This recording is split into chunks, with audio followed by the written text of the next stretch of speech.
السلام علیکم ورحمۃ اللہ وبرکاتہ۔ ہمارے ایک ساتھی کا میسج آیا ہے، الحمدللہ بڑی اچھی محنت کر رہے ہیں دعوت دین میں۔ وقت ملا تو ویڈیو آڈیو بنا کے بول رہا ہوں۔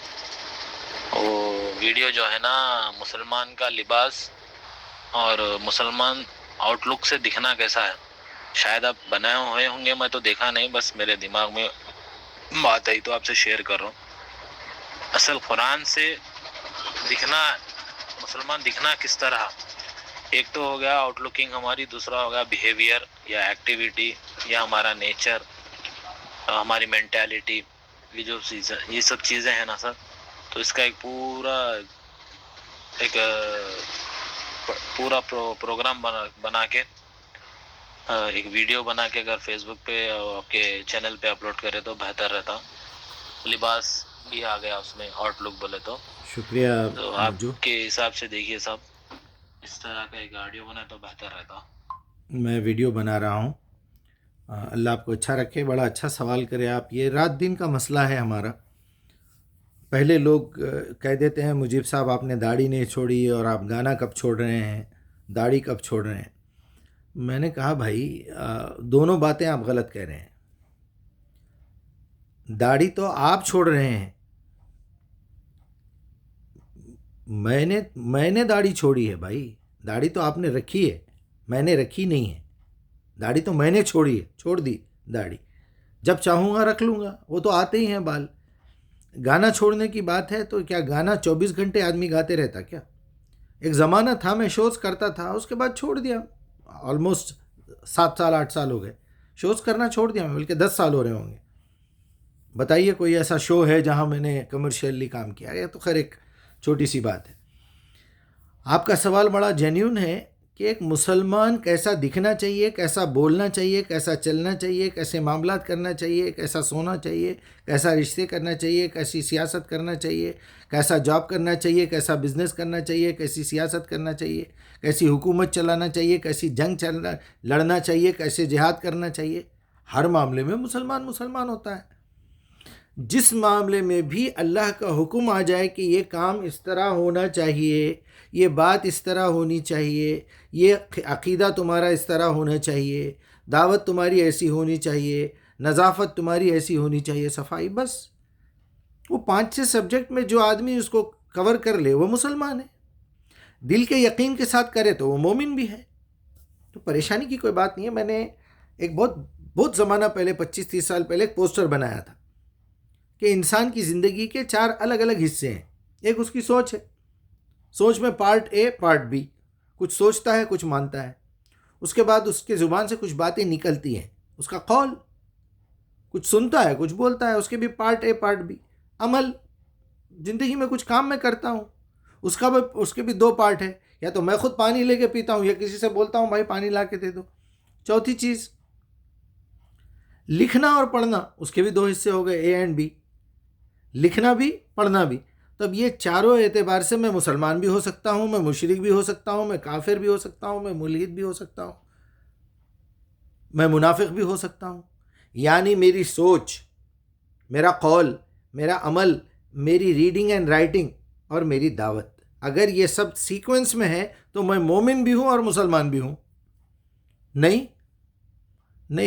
سوچ کہیں اور جا رہی ہے، زبان کچھ اور بول رہی ہے، تو رات دن آپ ایسے منافقین تو دیکھتے ہیں، مکہ میں بھی ہے، مدینہ میں بھی ہے، درگاہ میں بھی ہے، مسجد میں بھی ہے، مندر میں بھی ہے، سنسکرت میں کیا بول رہا ہے اس کو پتہ نہیں ہے، یا عربی میں کیا بول رہا ہے اس کو پتہ نہیں۔ جو عربی جانتے ہیں وہ بھی۔ اس کا جواب قرآن سے میں دے دیتا ہوں آپ کو، یہ تو لاجیکلی میں نے سمجھا دیا۔ آلموسٹ میرے خیال میں جتنے لوگ سن رہے ہیں 100% لوگوں کے دل میں دھس گئی ہوں گی بات، جا کے دماغ میں گھس گئی ہوں گی کہ اس سے زیادہ سچی بات کوئی ہو ہی نہیں سکتی۔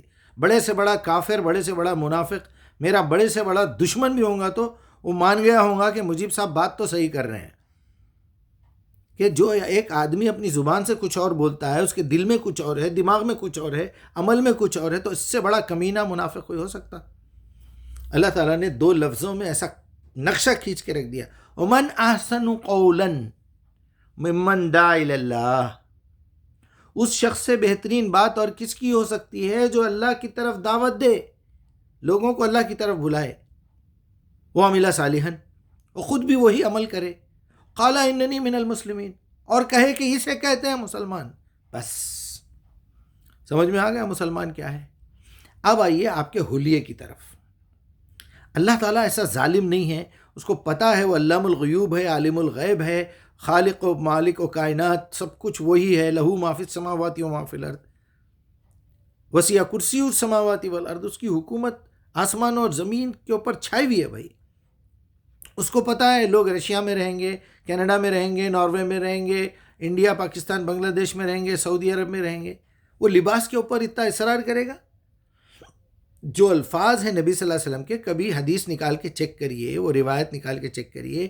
جس نے غرور کی نیت سے اپنے ٹخنوں کے نیچے تک کپڑا پہنا، وہ چاہے تہبند ہو، چاہے پیجامہ ہو، شلوار ہو، یا وہ عبا جو اڑا جاتا ہے وہ بھی لڑتا تھا نیچے، چنانچہ وہ جہنمی ہے. تو غرور اور تکبر تو کیا ہے؟ وہ ایک ایسا گناہ ہے جس کے اندر کفر بھی شامل ہے اور شرک بھی شامل ہے. یہ ایک ایسا گناہ ہے. تو یہ گناہ معاف ہونے والے تو نہیں ہو، تو جہنمی رہیں گا ہی نہیں گا. اس میں پریشانی کی کیا بات ہے؟ لیکن وہاں غرور کا لفظ ہے، وہ روایت مجھے یاد نہیں ہے، ذرا وہ روایت نکال کے دیکھ لیجئے. وہاں پر وہ جو لفظ بیان کیا گیا ہے، جو تکبر کی نیت سے ایسا کرے. ورنہ آپ سوچئے، آپ جھبا تو اونچا پہنے ہوئے ہیں، لیکن رشیا میں ہے، امریکہ میں ہے، کینیڈا میں ہے، کیا کریں گے آپ؟ نیچے سے ساکس تو پہنیں گے نا، ایک انر تو پہنیں گے جو انر نیچے تک ٹخنوں تک آئے گا، اس کے اوپر سے ساکس چڑھا لیں گے آپ کے گھٹنوں تک تاکہ گرمی رہے. اب وہ غرور، تکبر، وہ سب ٹخنے دکھنا، ٹخنے نظر آنا کہاں چلا گیا بھائی؟ اللہ تعالیٰ ایسا کوئی بھی گھٹیا قانون نہیں بناتا جو انڈیا والوں کے لیے سوٹیبل ہے، سعودی عرب والوں کے لیے نہیں ہے، سعودی والوں کے لیے ہے، رشیا والوں کے لیے نہیں ہے، رشیا والوں کے لیے ہے، کینیڈا والوں کے لیے نہیں ہے. عورت کی نماز الگ، مرد کی نماز الگ. یہ چھچوری باتیں ہیں، یہ دین کا اس سے کوئی تعلق نہیں ہے، اور ان چیزوں سے دین سے ان کا کوئی تعلق نہیں ہے. یہ سب بناوٹی باتیں ہیں اپنی اپنی دکان چلانے کے لیے. داڑھی اتنی بڑی چیز، انبیاء کی سنت، فوراً جواب دینے والا بولے گا کافروں کی بھی سنت ہے. یہ تو نریندر مودی کی بھی ہے سنت، رنبیر کپور کی بھی ہے سنت. تمام یہودیوں کی داڑھی تھی، تمام اہل کتاب کی داڑھی تھی، تمام مشرکین کی داڑھی تھی، تمام ابو لہب کی داڑھی تھی، ابو جہل کی داڑھی تھی. کیا کریں گے آپ؟ وہ کبھی جب اسلامی حکومت پوری نافذ ہو جائے، لوگوں کو یہ پتہ چلے مدینہ ٹرانسفر ہو چکے ہیں، ادھر 10 سال کی پوری ٹریننگ ہو گئی ہے، ادھر 8 سال گزر چکے ہیں، وہ ذرا پتہ کریے کہ نبی صلی اللہ علیہ وسلم نے وہ بات کب کہی تھی. کچھ لوگ آئے مکے کے اور ادھر آگے کے گاؤں والے، مدینہ آئے، آ کے بولے ہم لوگ ایمان تو لا چکے ہیں، ہم مسلمان بھی ہو چکے ہیں، مومن بھی ہو چکے ہیں، آپ کی کتاب ہم تک پہنچ رہی ہے، اب ذرا بتائیے حلیہ کیسا رکھنا ہے. تو وہ گاؤں میں القسیم ایک گاؤں ہے، ابھی بھی اس گاؤں کے پاس ایک اور ایک گاؤں ہے، وہاں اتنی موٹی موٹی مونچھیں رکھتے ہیں لوگ. تو کسی روایت میں ایسا ہوگا کہ کبھی نبی صلی اللہ علیہ وسلم نے ان سے کہا ہوگا کہ بھئی یہ جو تمہاری مونچھیں بڑی مکروہ لگتی ہیں، یہ نکالو، داڑھی جیسی اچھی لگتی ہے رہنے دو، تمہاری یہ بال تو نکال دو یہاں کے. وہ منہ میں بھی جا رہے ہیں، کراہیت ہو رہی ہے، پتہ نہیں عورت پہ کیا گزر رہی ہوں گی تمہاری، ایسا کچھ بولے ہوں گے. وہ اس کو لے کے پکڑ کے بیٹھ جاتے کیا؟ پھر اب اس کے بعد کے قصے جھوٹے ملا دیتے اس میں. یہودیوں کی مشابہت مت کرو، اہل کتاب کی مشابہت مت کرو. اہل کتاب اور یہودی بولنے سے پہلے ان کے کیریکٹر پہ تو غور کریے. ایسے کتنے صحابہ کے نام لوں میں جو پہلے یہودی تھے، عیسائی تھے، بعد میں مومن ہو گئے. داڑھی جیسی کی ویسی تھی ان کی، کپڑے وہی پہنتے تھے جو فیشن ان کا تھا. اب اگر اسلامی حکومت آ گئی ہے، پورے کے پورے مسلمان مومن وہاں مدینے میں ہیں، کچھ لوگ باہر سے آ رہے ہیں، ان کی ہماری پہچان میں کچھ رکھنا کیا آئیڈینٹی یا رسول اللہ. وہ تو کبھی بولے تو بولے ہوں گے کہ وہ لوگ اپنی مونچھیں رکھتے، تم ذرا مونچھیں نکال لو. ان کی داڑھی جو ہے وہ بے تک کی نیچے تک لٹک جاتی، تم تھوڑا تراشو بولے ہوں گے، ایک مٹھی رکھو بولے ہوں گے، یا انہوں ایک مٹھی رکھتے، تم سنوار کے رکھو. کبھی خوبصورتی، جمال اور صفائی کے بارے میں، نظافت کے بارے میں کوئی منع کرے گا کیا؟ ایک بال ادھر جا رہا ہے، ایک بار ادھر جا رہا ہے، گاڑی پہ جا رہے ہیں تو آدھا جھالر ادھر لٹک رہا ہے، آدھا جھالر ادھر، مذاق بنا کے رکھے ہوئے رسول اللہ کا. دیکھنے والے ہنس رہے ہیں، یہ کون سا کبوتر اڑ رہا ہے، اس کے 2 پراں پیچھے لٹک رہے ہیں. چھچور پن ہے یہ. اچھے خاصے دوستوں کو دیکھا، پڑھے لکھے، کمپنی کے مالک، مینیجر ہیں، داڑھی چھوڑ لیے بعد میں، عجیب نمونہ لگ رہے ہیں. ارے بھائی آپ پروفیسر ہیں، آپ لیکچرر ہیں، آپ ڈاکٹر ہیں، آپ انجینئر ہیں، آپ ایک کمپنی کے مینیجر ہیں، آپ ایک بزنس کے مالک ہیں. ایسی چچوری گھٹیا حرکتیں تو مت کرو. اندر دیکھو پھر کچھ نہیں ہے. قرآن جی مجھے نہیں معلوم. ارے بھائی کبھی قرآن ترجمہ جی نہیں پڑھا, میرے کو اردو نہیں آتی, بس ختم. تو اب صاف سمجھ میں آ گیا کہ بھائی دکان میں سامان تو نہیں ہے, باہر لکھا ہوا ہے مبارک کچن سینٹر, چکن سینٹر, بس اندر جا کے دیکھو تو مرغیوں کے ٹانگاں بھی نہیں ہے. تو یہ تو چھچور پن, یہ منافقت ہے نا بھائی. جنگل رکھے ہوئے ہیں آپ, جو ہے دیکھنے میں ایسا لگ رہا ہے کوئی 14 سال کا مجرم قیدی ہے شاید. ارے اس کو خوبصورت بنائیے, اچھے سے رکھیے, دیکھنے میں بھی صورت اچھی لگنی چاہیے. کس نے کہا آپ سے کہ اتنی بڑی داڑھی رکھو, جمال داڑھی ہونا چاہیے, یہ ہونا چاہیے؟ سب روایتیں. قرآن کبھی بھی جو دین پیش کرتا ہے, اور دین صرف قرآن میں ہی ہے, اس کے اندر کوئی ایسا قانون نہیں ہے جو یہ علاقے کے والوں کے لیے الگ, یہ علاقے والوں کے لیے الگ, سعودی عرب کے لیے الگ, بعد کے لیے الگ. ابھی ایک صاحب مجھ سے سوال کر رہے تھے کہ بھئی رسول اللہ کا زندگی کا عمل الگ تھا اور جتنے میسیجز ہیں وہ الگ ہے, آپ کو کیا معلوم رسول اللہ کون ہے کیا ہے؟ آپ رسول اللہ کو دیکھنا ہے تو قرآن سے دیکھو. اور نبی ہونے کے ناطے, ایک دائی ہونے کی حیثیت سے, اگر ان کو اللہ تعالیٰ نے کچھ ایکسیپشنز دیے ہیں تو وہ ایکسیپشنز پہ آپ بھی غور کرو. آپ کو بھی تو کچھ دیے ہیں. آپ کو پڑھنا لکھنا بچپن میں امی ابا اور مولوی صاحب استادی ماں سکھا دیا, رسول اللہ کو کوئی نہیں سکھایا, جبرائیل سکھایا. آ کے لکھنا پڑھنا بولنا سب, سارا اسٹائل, دعوت دینے کا طریقہ تک اللہ تعالیٰ ٹریننگ دیے, تاکہ کوئی نالائق یہ نہ کہے کہ میں تمہارے رسول کا استاد ہوں. اس کی ایک لاجک تھی, سمجھ میں آ گئی بات.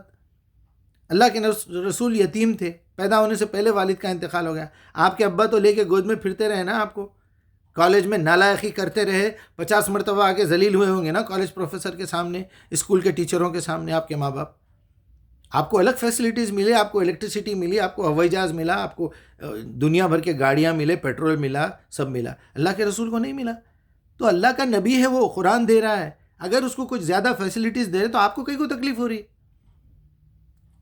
بہرحال ایسی بہت ساری باتیں ہیں, لوگ جنون میں ایسی باتیں کرتے ہیں.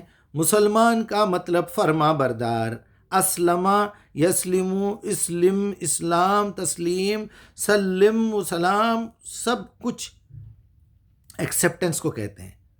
ایکسیپٹنس میں آپ نے مجھے پانی لانے کے لیے کہا, میرا یہ پہلا فریضہ ہے کہ میں کچھ ایسا ایکسپریشن دوں. اوکے, دور سے بھی ہوں تو اوکے, ابھی لا رہا ہوں, یا پھر منہ سے بولنا چاہیے. تو جو شخص اگر اسلام کو مانتا ہے, اللہ کو مانتا ہے, اسے یہ کہنا چاہیے لا الہ الا اللہ محمد رسول اللہ نہیں, اسے یہ کہنا چاہیے آمنت باللہ و ملائکتہ و کتبہ و رسلہ و یوم الآخر. اگر یہ بولنا چاہ رہا ہے, اگر وہ میں مسلمان ہوں تو یہ بولنا چاہیے اسلمت علی رب العالمین, اسلمت لرب العالمین, ایسا بولنا چاہیے, میں فرما بردار ہو گیا اپنے رب العالمین کے لیے, بس. وانا اول المسلمین, کچھ بھی. من احسن قولا ممن دعا الی اللہ, قول آ گیا, دعوت آ گئی. وعمل صالحا وانا من المسلمین. امید ہے میری بات سمجھ میں آ گئی ہوں گی. تو مسلمان پائجامے سے, کرتے سے, انڈر ویئر سے, چڈی سے, لنگوٹ سے نہیں ہوتا. بمبی نظر نہیں آنا چاہیے مرد کی, گھٹنے نظر نہیں آنا چاہیے. یہ آپ کا سطر ہے. ایک توال بن لے کے بھی آپ نماز پڑھ سکتے, آپ ایک توال بن لے کے حج کر سکتے, آپ ایک توال بن لے کے عمرہ کر سکتے, آپ ایک توال بن لے کے قربانی کر سکتے, آپ ایک توال بن لے کے پوری دنیا میں فضائل اعمال لے کے پھر سکتے. سمجھ میں آ گئی بات؟ چلیے, اللہ تعالی ہم لوگوں کی عقلوں کو کھولنے میں مدد فرمائے. السلام علیکم ورحمۃ اللہ وبرکاتہ.